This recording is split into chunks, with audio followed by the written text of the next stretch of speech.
Hello everyone, welcome to AOC. Hope आप लोगों ने लास्ट वीडियोस देख ली होंगी।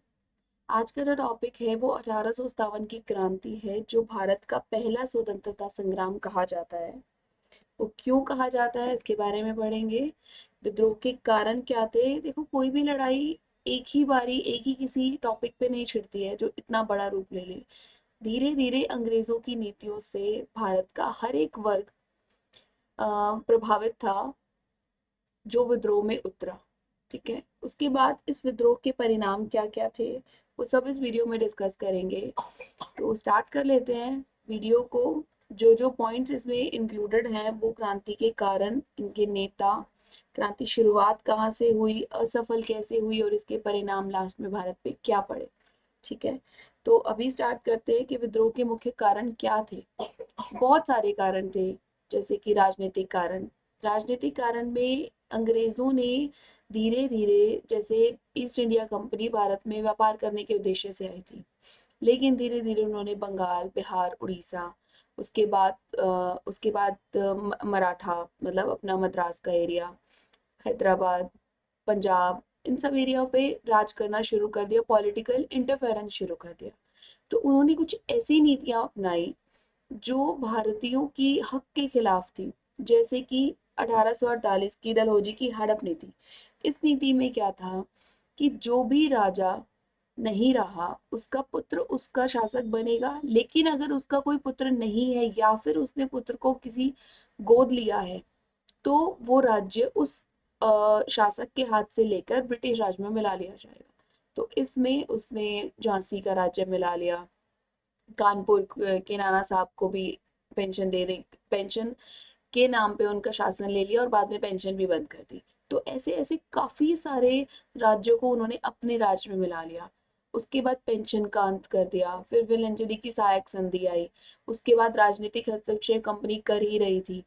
तो ये राजनीतिक कारण थे जिसकी वजह से एक शासकों का तबका अंग्रेजों के खिलाफ हो गया था। हालांकि पहले इन्होंने ही बंगाल बिहार की जो दीवानी देकर, वहां की बिजनेस करने के उनको हक देकर खुद ही अंग्रेजों को आगे बढ़ाया था, लेकिन अब उनका जो शासन था वो इस चीज से प्रभावित हो रहा था। अंग्रेजों ने हर वो तरीका अपनाया, हर एक नीति अलग अलग बनाई जिससे कि वो वहां के शासकों को हटाकर खुद वहां पर आ सके, उस राज्य को अपने में मिला सके। अवध के जो राजा थे उन पर कुशासन का आरोप लगाकर उन्होंने अपने में अवध को मिला लिया। तो ये काफी सारी ऐसी उनकी नीतियां थी जिनसे राजा जितने भी थे जहाँ के भी, वो प्रभावित थे और इस विद्रोह में सामने आए। उसके बाद ब्रिटिश सरकार के खिलाफ सैनिक भी थे। वो इसलिए क्योंकि जब सैनिकों की भर्ती होती थी तो उसमें जो अनुपात रखा जाता था भर्ती का, 5 सैनिक भारतीय होंगे तो एक ब्रिटिश होगा। उसके ऊपर भी उस एक ब्रिटिश सैनिक की सैलरी इतनी ज्यादा थी जो उन 5 की थी। तो ये भेदभाव था। इसके अलावा उनको कोई हायर पोस्ट नहीं दी जाती थी। इसके अलावा जो भी थे, डाकघर अधिनियम आया, सेना भर्ती अधिनियम आया, धार्मिक सिद्धांतों को अपनाने के लिए मनाही कर दी गई, जैसे कि जो सरदार हैं वो पगड़ी नहीं पहनेंगे या जो पंडित हैं वो तिलक नहीं लगाएंगे। तो इस कारण भी सेना भी प्रभावित थी। उसके बाद जो तात्कालिक कारण था वो न्यू इनफील्ड राइफल की लॉन्चिंग थी। सेना को बोला गया कि उनको एक नया राइफल दिया जा रहा है और जिसके अंदर सुअर और गाय की मांस की चर्बी लगी हुई थी। उनको वो मुंह से खोल कर चलाना था। ठीक है, तो अब वो उन दोनों के ही धर्म के खिलाफ था। मुसलमान सुअर को अशुद्ध मानते हैं और गाय हम हिंदुओं के लिए पवित्र है। तो वहां पर जैसे ही सेना को पता चला कि ऐसा कुछ काम कराया जा रहा है तो उन्होंने तुरंत वहां पर विद्रोह शुरू कर दिया। जो विद्रोह की शुरुआत हुई वो मंगल पांडे से हुई। ठीक है, उसके बाद आर्थिक कारणों में ब्रिटिश सरकार थी, उन्होंने करों में वृद्धि करना शुरू कर दिया। जो भारत की चीजें थी उन पर टैक्स इतना लग जाता था कि वो महंगी हो जाती थी और बिकती नहीं थी। तो धीरे धीरे उद्योगों का पतन हो गया, प्लस जिन जो लोग कृषि करते थे उनका भी राजस्व बढ़ा दिया गया। तो लोग अपनी भूमि खोते जा रहे थे कर ना देने के चक्कर में। तो एक कृषि वर्ग और उद्योगपति भी इनसे प्रभावित थे। सामाजिक और धार्मिक कारण क्या थे, कि अंग्रेजों ने जैसे जैसे इंडिया पर अधिकार किया था, तो यहाँ पर जितनी भी प्रथाएं थी जो गलत थी, सती प्रथा गलत थी, बाल विवाह गलत था, हिंदू पुनर्विधवाओं को भी अछूत माना जाता था, तो ये चीजें उन्होंने अलग की। लेकिन अगर किसी के धर्म के खिलाफ कोई भी छेड़छाड़ करता है तो कोई भी नहीं अपनाता उस चीज को, इसीलिए धार्मिक लोगों ने भी इनका विरोध करना शुरू कर दिया। जैसे सती प्रथा का अंत राजा राम मोहन राय और विलियम बेंटिंक की सहायता से किया गया। तो ये सब चीजें थी जो सुधार, धार्मिक सुधार किए, लेकिन ये ठीक थे, बट उस टाइम की रूढ़िवादी सोच को प्रभावित हुए। अब क्रांति की शुरुआत कहाँ से हुई? 26 फरवरी 1857 को बहरामपुर उड़ीसा से। ठीक है, ये 19वीं इन्फेंट्री के जवान थे, जहां इनको पता चला कि जो इनको गन दी गई है, जो राइफल दी गई है, उसमें गाय और सुअर की चर्बी लगी हुई है। 29 मार्च 1857 को बैरकपुर छावनी 34वीं इन्फेंट्री के जवान जो मंगल पांडे थे, उन्होंने विद्रोह का शुरू किया। मंगल पांडे ने लेफ्टिनेंट बाग और मेजर सार्जेंट की हत्या कर दी, जिसके कारण उन्हें फांसी दे दी गई। और 24 अप्रैल को मेरठ के विद्रोह के कारण 85 सैनिकों को जेल में डाल दिया गया। इस विद्रोह का वास्तविक आरंभ हुआ 10 मई 1857 को। मेरठ की 30वीं बंगाल लाइट कैवेलरी ने वहां के शस्त्रागार को लूटा और जिन सैनिकों को उन्होंने बंदी बनाया था उनको रिहा किया गया। 22 मई को लाल किले पर मुगल बादशाह बहादुर शाह जफर जो उस टाइम पे थे, उनको नेता घोषित कर दिया गया इस पूरे के पूरे विद्रोह का। उन्होंने बाकी जगहों के राज्यों के शासकों को भी बुलावा भेजा और इस विद्रोह में शामिल होने के लिए रिक्वेस्ट की। ठीक है, तो सेना का नेतृत्व सूबेदार बख्त खान ने किया था, जो इनका सेनापति था, क्योंकि बहादुर शाह जफर बहुत एज्ड पर्सन थे उस टाइम पे, 80 साल के लगभग उनकी उम्र थी।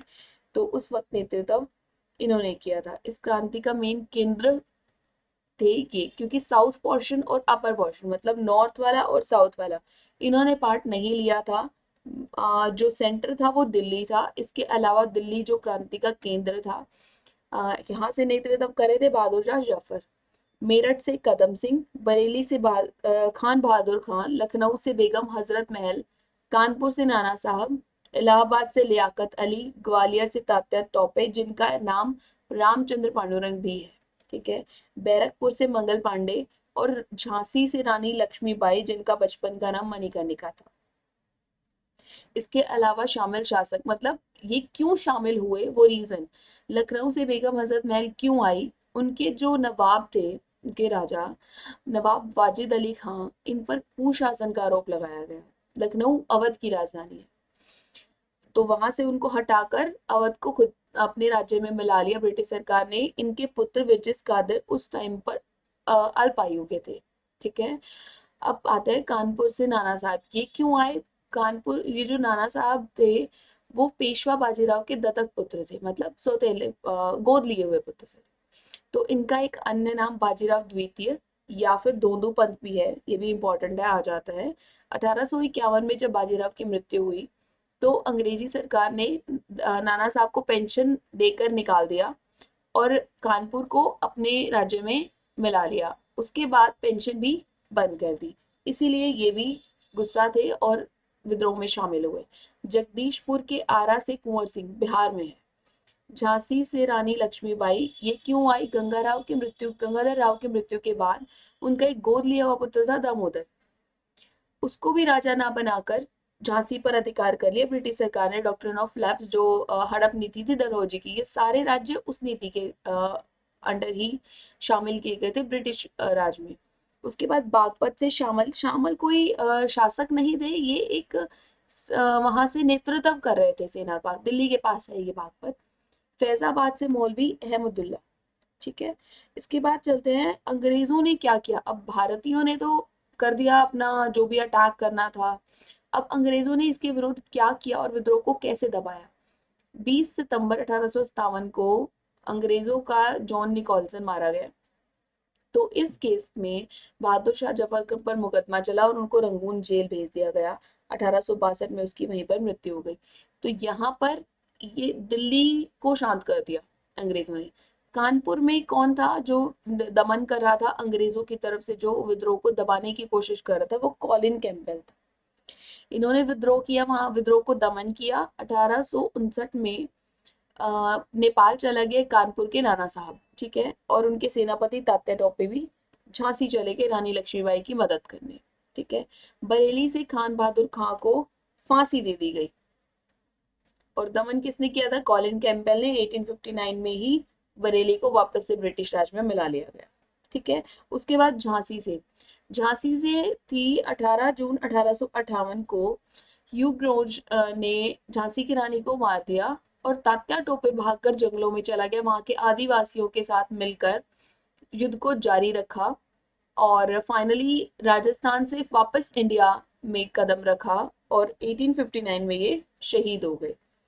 तो धीरे धीरे जितने भी राजा थे, जितने भी लोग क्रांति में शामिल हुए थे, अंग्रेजों ने धीरे धीरे उनका दमन करना शुरू कर दिया। लगभग 1 डेढ़ साल लगा। तो 1858 के मिड तक इस क्रांति को अंग्रेज पूरी तरह से दबा चुके थे। उसके कारण भी थे, क्यों दबा चुके थे एक्चुअली। इतना हिंदुओं मतलब जो भारत के लोग थे उनमें इतनी पोटेंशियल थी कि वो युद्ध जीत भी सकते थे, लेकिन इन लोगों ने, जितने भी ये राजा मिले ना, इन्होंने आजादी के लिए लड़ाई नहीं लड़ी थी। इन्होंने देश को अंग्रेजों से आजाद लड़ाने के लिए नहीं लड़ाई लड़ी थी।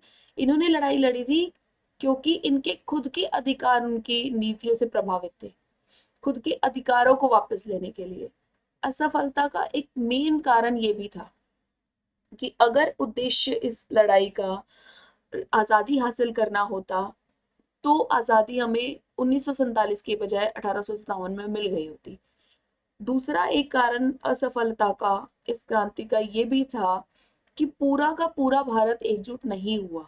कुछ एक एरियाज ऐसे थे, कुछ एक मेन एरियाज थे जो बहुत शक्तिशाली थे, लेकिन लड़ाई में शामिल नहीं हुए। दक्षिण भारत पूरा का पूरा, उत्तरी भारत जैसे कि कश्मीर, सिंध, ये लोग ये लोग क्रांति में साथ शामिल नहीं हुए, बल्कि सिंधियों ने तो अंग्रेजों की मदद की, ठीक है। तो और एक जो मध्यम शिक्षित वर्ग था या जो बहुत बड़ी पोस्ट पर हिंदू बैठे थे, वो अंग्रेजों की चाकरी के चक्कर में या उनकी गुलामी के चक्कर में कह लो, उन्होंने भी इस विद्रोह में भाग नहीं लिया। हथियारों की धन की कमी थी, प्रभावी नेतृत्व की भी कमी थी, तो जिस कारण ये क्रांति असफल रही, ठीक है। इसके बाद इसके परिणाम क्या क्या हुए? ऐसा नहीं है कि बिल्कुल ही असफल हो गई और हमें इससे कुछ हाथ नहीं लगा। कंपनी के शासन का अंत हो गया और जो भारतीय राज था वो डायरेक्ट ब्रिटिश राज के हाथ में चला गया। कंपनी सिर्फ व्यापार के लिए बन के रह गई, ठीक है। पहले वायसराय बने लॉर्ड कैनिंग। हड़प नीति का अंत किया गया, जो डॉक्ट्रिन ऑफ लैप्स से जिसकी भी उपाधियां छीनी थी वो वापस दी गई। सैन्य सेना का पुनर्गठन किया गया, ठीक है। तो इस वीडियो में इतना ही। 1857 का जो 1857 की क्रांति थी, इसके इंपॉर्टेंट पॉइंट्स यही हैं। इसके अलावा इसके एमसीक्यूज जरूर करना, मैं वीडियो डाल दूंगी एमसीक्यूज की। इस टाइम पे कुछ एक बुक भी लिखी गई थी, पुस्तकें जो बहुत इंपॉर्टेंट है, वो भी ऐड ऑन कर दूंगी नेक्स्ट वीडियो में। तो इस वीडियो के 2 पार्ट होंगे। जो जो इंपॉर्टेंट पॉइंट्स रह गए हैं वो दूसरी पार्ट में मैं अपलोड कर दूंगी। सो मीनवाइल आप इसके नोट्स बना लेना और वीडियो को शेयर कर देना जितना हो सके। Thank you so much.